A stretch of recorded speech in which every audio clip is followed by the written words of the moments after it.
Okay, here we are on the Venice Boardwalk, Sunday afternoon.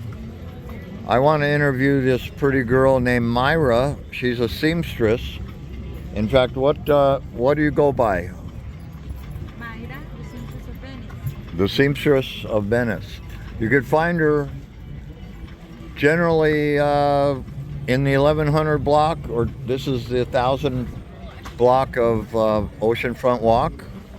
And you can come bring her your goods so she could sew it or repair it or anyway, From scratch. or what? Or made it from scratch. You have an idea? Oh yeah, she's a I'm a dressmaker. dressmaker, right? Now, what's your background? Well, at first, I will say first, I was a dressmaker. That was like my first profession. My other profession is law. I'm a lawyer. I was a lawyer in Mexico. That's where I came from. So, but I always considered sewing being my first one because that was the first craft that I learned when I was 16. So I learned in high school, and then when I graduated high school, I wasn't sure if that going to fashion would be a smart idea because at the time there was no many options. I'm talking about 20 years ago, and people might not know that fashion is actually a very young career. Like back then, there were not designers. Oh Like, wow. yeah, like to actually go to school, there were very few options. And I'm from a town in Mexico. I mean, it's not a small town. It's actually a big town. It's by the beach. It's a port called Veracruz. Beautiful place. That's why I stay here because it reminds me. I'm by the beach too. But anyway, there were only private schools to go to fashion college, and at the time there were I couldn't afford it, so I went to public school and I have a degree in law because that to me that was the smartest thing to do. Someone talked to me like, hey, you should be a good lawyer because you like to read and you talk a lot. So, and I was young, and I was like, yeah, why not? But I didn't enjoy it. I graduated, I went to the whole full 4 years, but it wasn't for me. But I work as a lawyer because it's like, okay, you graduate, you have the diploma, so you have to use it. And I worked at the law field for 8 years. 8 years as a lawyer. Yes. Were you a criminal defense lawyer? I wasn't like a counselor lawyer, the ones that go to court. I was working for the government, state government. I worked In for Mexico? the police. Yes, in Mexico, my hometown.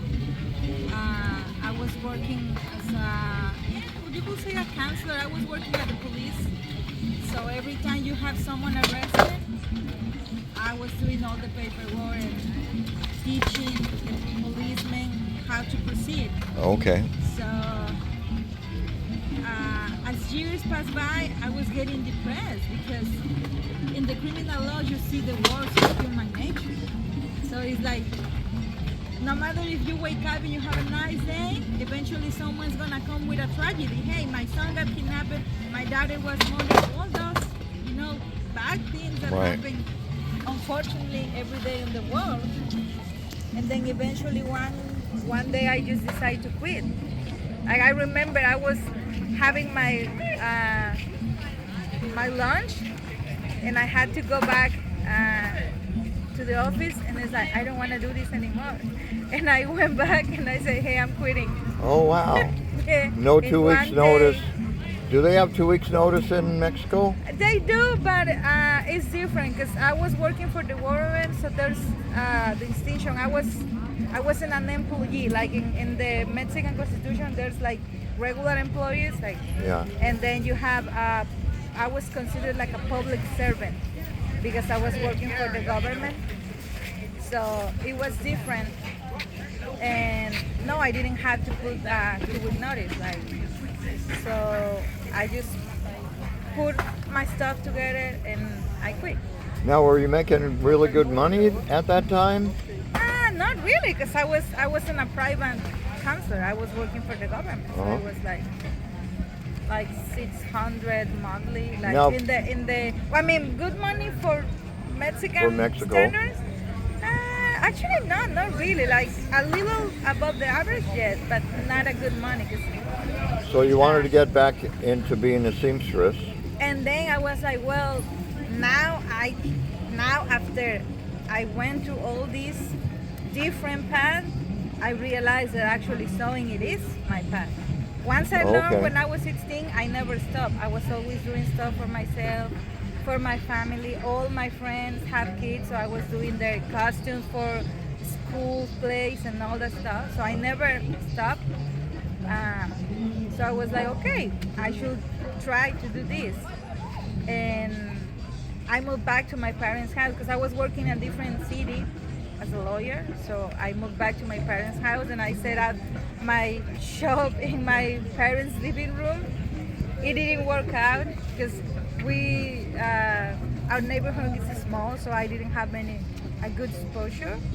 So Okay. and then I decided maybe I should go to the States because in Latin American countries, everyone has a relative that it's in the States and they all talk like it's this wonderful. And I wanted to see if that was true. So, Now, were you thinking of staying as a seamstress as you entered the United States? say again? Were you planning on being a seamstress in the United That States? was the original idea, but when I came here, I was like, oh, okay. I got scared. You can say I was scared. Scared? Yeah, I was. Okay. Because I was. No doubt. Yeah, I was kind of doubtful of myself. Like maybe it's not gonna be a good idea, and I just took a regular job at a pizza place. Oh my God. Yeah, I'm. All right, I'm but you- kinda, yeah, I'm very spontaneous. It's like I can go. To So you one quit day- being a lawyer and then you started working in a pizza place.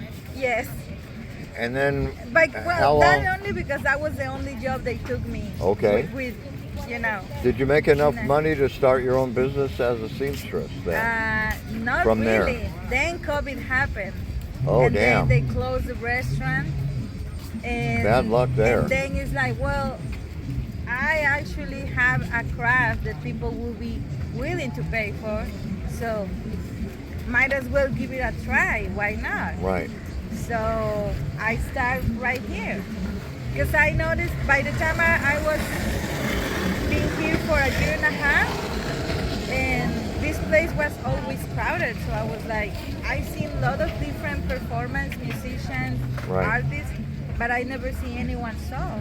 So maybe that will be. Well, how are you doing now? Do you think, are you making a good living? Are you making Well, a I mediocre? have a job. I work as a tailor in a dry cleaner. Oh, so you're Yeah. doing what you Yeah. want. You want, And I have other people that also pay me for my time. That they Right. have their own machines and studios, and I go to the places whenever they need me. But yeah, now I'm full time seamstress for the past 4 years. awesome. Yes, So you're doing what you want to do. and yeah, that once I quit the pizza place, that was like, I don't want to do this anymore. I only want to do sewing, Right. either for myself or working for other people. But it has to be sewing machines involved. There's nothing else. Now, I bet you made that dress.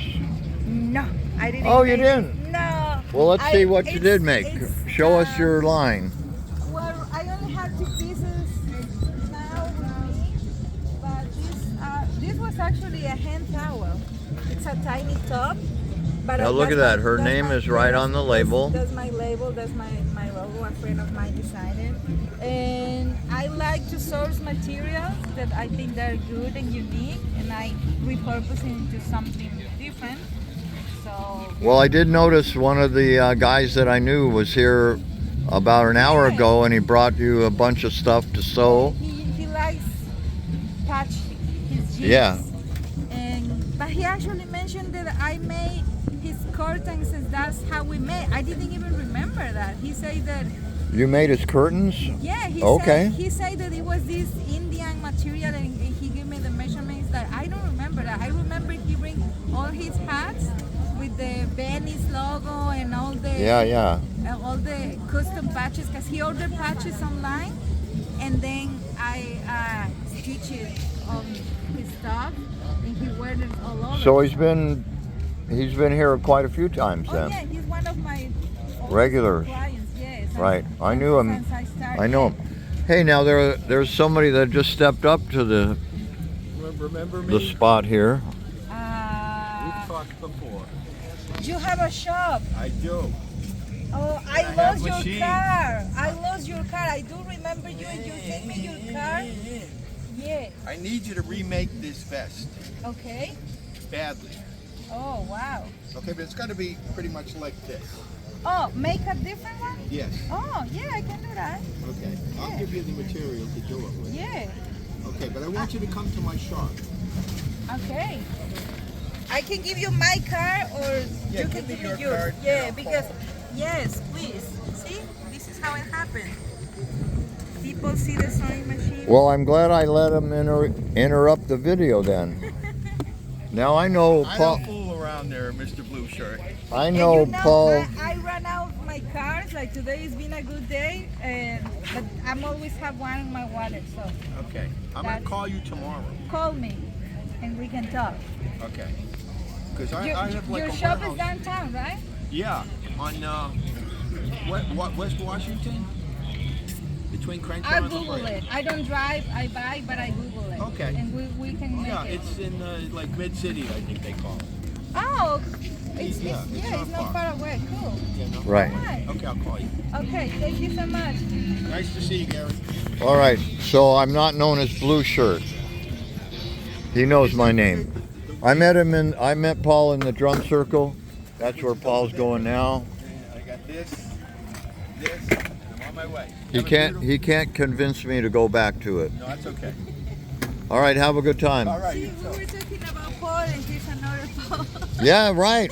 Two Pauls Two Pauls in one. in an hour.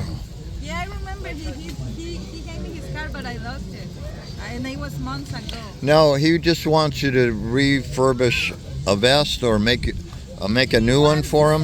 Yeah, he has the material, and he wants to recreate Right. like the same pattern he's wearing. So that I can do too. So Myra can pretty much do anything as a seamstress. If you come out to Venice And Beach, I'm currently starting online to be a designer, because I start as a seamstress, which is like the technique part. right. And I'm pretty sure that I have that handle. So I'm now finally going for the fashion degree, because that's How- been my dream for so long. How And I c- was just keep pushing it on, trying different stuff. But now I'm pretty sure this is what I want to do. How can people reach you? If Well, if they that's my if they number see over you, there. oh, you want to give it out on the internet? Yeah, All right. that's my. This is Myra's number.